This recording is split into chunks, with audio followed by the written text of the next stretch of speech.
តលកសកដែលគាត់ដាំតថ្ងៃនេះនៅជើងភ្នំកំពើនោះហើយគាត់សួរនាំទាក់ទងជាមួយនឹងការប្រើប្រាស់ជីគាត់ចាប់អារម្មណ៍ជាមួយនឹងជីរបស់ក្រុមហ៊ុនហ៊ីពេញរដ្ឋកសិកម្មដែលមានស្លាកសញ្ញាសត្វចាមរីអញ្ចឹងឯងពូ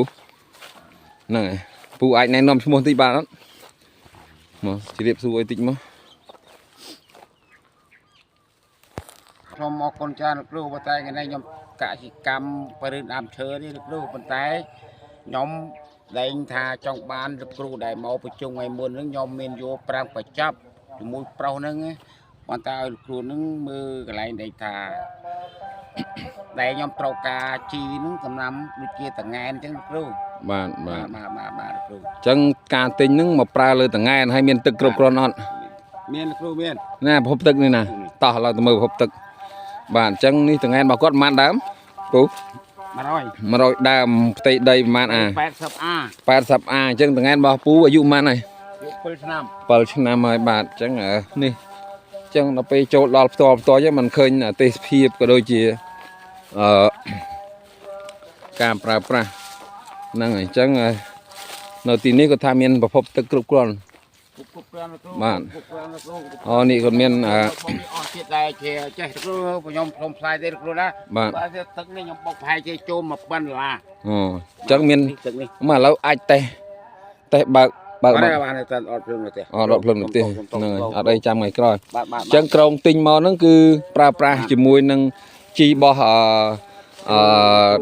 ប្រុសហ្នឹងគាត់ឲ្យមកខ្ញុំសួរលោកគ្រូខាងខាប់ផ្នែកខាងនេះបានជួបលោកគ្រូសួនបាទ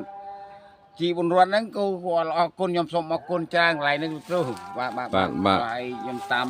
បងគាត់និយាយថាខ្ញុំយកបងគាត់បាទអញ្ចឹងថ្ងៃមុនគាត់បានចូលរួមជុំផ្ទាល់អញ្ចឹងមានថាគាត់នៅមើលចការរបស់គាត់នេះមានដងនេះគឺប្រើគ្រប់គ្រាន់ណាពូ24ម៉ោងលើ24ម៉ោងអញ្ចឹងចាំមើលខ្ញុំសួរនាំបន្ថែមព័ត៌មានទៀតព្រោះថាតើត្រូវប្រើប្រាស់យ៉ាងម៉េចគឺយើងនឹងសួរនាំបន្ថែមជាមួយនឹងគ្រូបច្ចេកទេសបាទអញ្ចឹងនេះមកដល់ទេសភាពចការរបស់គាត់ស្អាតមែនទែនបងប្អូនហ្នឹងអញ្ចឹងស្អាតមែនទែនអញ្ចឹងពីខ្ញុំមានប៉ុណ្ណឹងមើលនេះតងែនគាត់នេះតែងមេឃបដាពូណាហ្នឹងហើយតែងបាទអញ្ចឹងត្រៀមដាក់ជីថ្ងៃណាថ្ងៃហ្នឹងឯងហើយជាតាមតិចទៀតចាំអត់ចំណឹងប្រុសអញ្ចឹងបាទហ្នឹងហើយអត់ចំណឹងប្រុសបាទឲ្យប្រុសហើយត្រៀមដាក់រត់ដងពូដាក់របៀបណា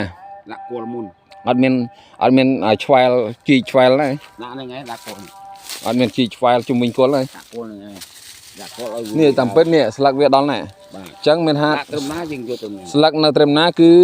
យើងជីឆ្វែលជុំវិញគល់អានឹងល្អអញ្ចឹងណាយើងធ្វើធ្វើម៉េចឲ្យរង្វេលជុំវិញគល់នឹងមកអានឹងយើងអាចប្រើប្រាស់ទៅនេះដោយសារស្លឹកចុងស្លឹករបស់វានៅខាងនេះអញ្ចឹងយើងអាចដាក់ក្បែរគល់ទេបាទដាក់លើដាក់ជុំវិញចុងស្លឹកស្មើណាគឺយើងជិះរង្វេលជុំវិញនៃដំណាំរបស់យើងបាទដោយសារនៅនេះគាត់មានទឹកគ្រប់គ្រាន់នៅជាប់ជើងភ្នំមែនប៉ុន្តែគាត់មានប្រភពទឹកគ្រប់គ្រាន់បងប្អូនហ្នឹងអញ្ចឹងពីខ្ញុំមានប៉ុណ្ណឹងក្នុងការចែកម្លែកនៅវីដេអូរបស់លោកពូ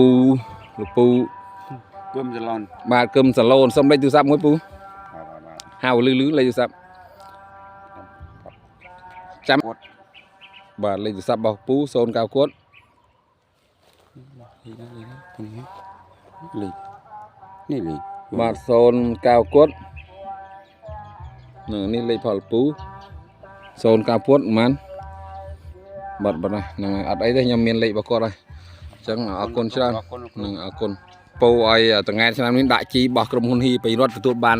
ទិន្នផលច្រើននឹងអរគុណ